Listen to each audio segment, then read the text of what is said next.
Hello friends, smart study with Anil YouTube channel पर आपका स्वागत है। आज के इस सेशन में हम बात करेंगे 5 अगस्त 2022 के करंट अफेयर्स के बारे में। तो चलिए शुरू करते हैं आज का सेशन। हाल ही में किसके द्वारा वन्य जीव संरक्षण संशोधन विधेयक 2021 को मंजूरी दी गई है? तो ये मंजूरी दी गई है लोकसभा के द्वारा। वन्य जीव संरक्षण अधिनियम 1972 ये क्या कहता है? किसी भी व्यक्ति को वन क्षेत्र या केंद्र सरकार द्वारा निर्दिष्टित किसी भी ऐसे क्षेत्र से किसी भी पौधे की प्रजाति को जो जीवित या मृत हो को जानबूझकर तोड़ने, उखाड़ने, नुकसान पहुंचाने, नष्ट करने, एकत्र करने, बेचने या स्थानांतरित करने से प्रतिबंधित करता है। कौन करता है? वन्य जीव संरक्षण अधिनियम 1972। अब वन्य जीव संरक्षण संशोधन विधेयक 2021 ये वन्य जीव संरक्षण अधिनियम 1972 में क्या है? एक संशोधन का प्रस्ताव है। आगे बढ़ते हैं। हाल ही में किसे प्रधानमंत्री कार्यालय में निदेशक यानी कि डायरेक्टर पद पर नियुक्त किया गया है? तो ये किया गया है श्वेता सिंह को। श्वेता सिंह ये 2008 बैच की एक IAS अधिकारी हैं। आगे बढ़ते हैं। मामल्लापुरम में 44वें शतरंज ओलंपियाड में किसने भारत की महिला टीम को जीत दिलाई? तो ये जीत दिलाई तानिया सचदेव। तानिया सचदेव ने कड़ी मेहनत करते हुए एक कीमती अंक हासिल किया जिससे भारत ने हंगरी के खिलाफ 2.5 1.5 की शानदार जीत दर्ज की। तानिया सचदेव ने इंटरनेशनल मास्टर और महिला ग्रैंड मास्टर के फिडे का खिताब जीता हुआ है। वे 2005 में महिला ग्रैंड मास्टर खिताब से सम्मानित होने वाली 8वीं भारतीय खिलाड़ी बनी।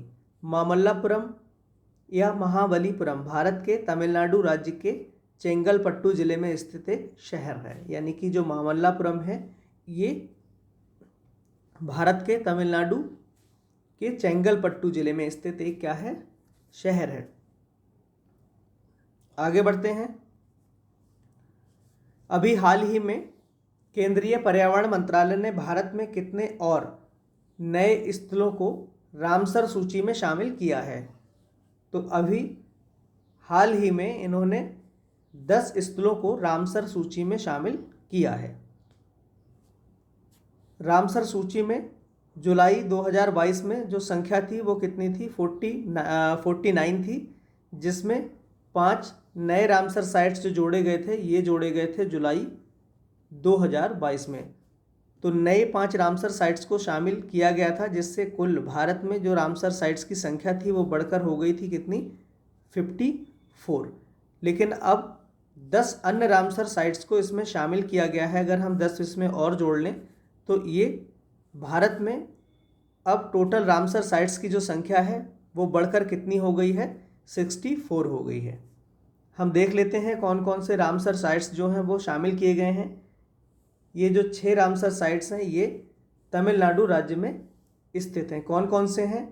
कोंथनकुलम पक्षी अभ्यारण्य, वेदांतथंगल पक्षी अभ्यारण्य, मन्नार की खाड़ी समुद्री जीव मंडल रिजर्व, बेम्बनूर वेटलैंड कॉम्प्लेक्स, बेलोड पक्षी अभ्यारण्य, उदयमर्थनपुरम पक्षी अभ्यारण्य। ये जो 6 अभ्यारण्य हैं ये जो रामसर साइट्स हैं ये तमिलनाडु की हैं।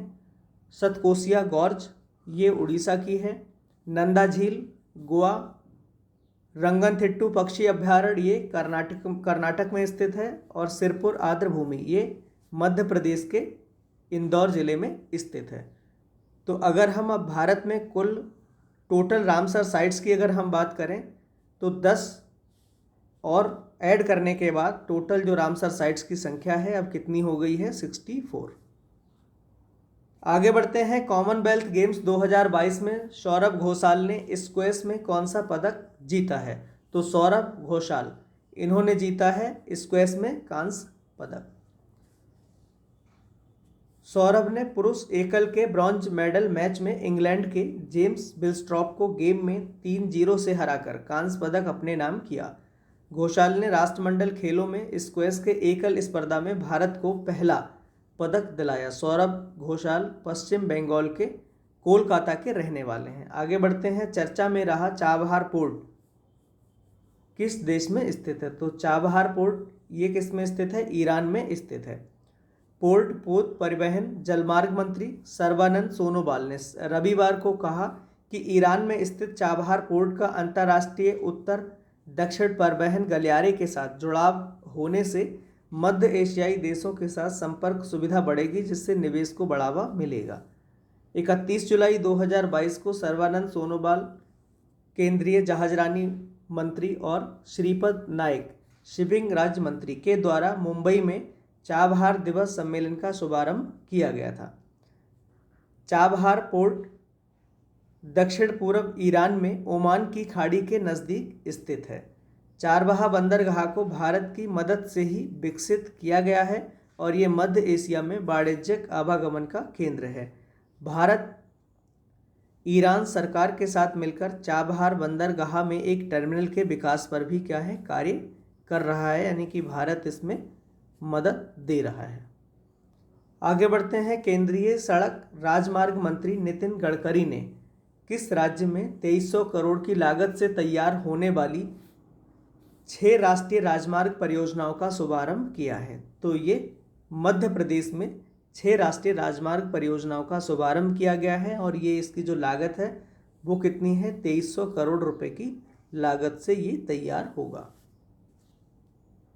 आगे बढ़ते हैं। प्रधान न्यायाधीश एन.वी. रमन्ना ने भारत के अगले प्रधान न्यायाधीश यानी कि CJI chief justice of India के लिए किसके नाम की सिफारिश की है? तो एन.वी. रमन्ना, इन्होंने अगले प्रधान न्यायाधीश के लिए सिफारिश की है न्यायमूर्ति यू ललित। न्यायमूर्ति यू ललित अगस्त 2017 में 3 तलाक की प्रथा को अवैध ठहराने समेत कई ऐतिहासिक फैसलों का हिस्सा रहे हैं।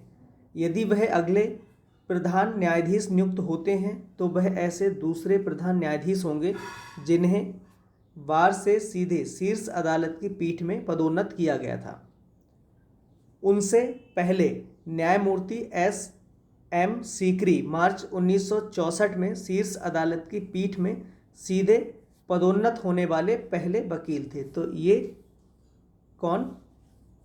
ये जो न्यायमूर्ति हैं यू ललित, ये सीधे बार से नियुक्त होने वाले दूसरे प्रधान न्यायाधीश होंगे। अगर ये CJI यानी कि चीफ जस्टिस ऑफ इंडिया नियुक्त किए जाते हैं तो ये डायरेक्ट जो है पदोन्नत से CJI बनने वाले ये दूसरे न्यायाधीश होंगे। और इनसे पहले कौन थे? न्यायमूर्ति S.M. सीकरी हैं जो 1964 में शीर्ष अदालत की पीठ में सीधे पदोन्नत होने वाले वो पहले वकील बने थे। वह जनवरी 1971 में 13वें CJI बने थे।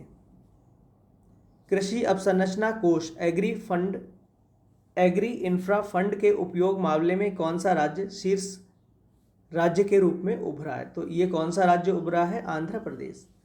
केंद्रीय कृषि और परिवार कल्याण मंत्री नरेंद्र सिंह तोमर ने वित्तीय वर्ष 2021-22 में कृषि निधि के उपयोग में देश के सर्वश्रेष्ठ राज्य का पुरस्कार नई दिल्ली में आयोजित एक समारोह में राज्य रायथू बाजार के CEO बी श्रीनिवास राव को प्रदान किया। हाल ही में किस संस्था के द्वारा एक प्रस्ताव पारित किया गया जो स्वस्थ पर्यावरण को मानव अधिकार के रूप में मान्यता देता है? संयुक्त राष्ट्र महासभा।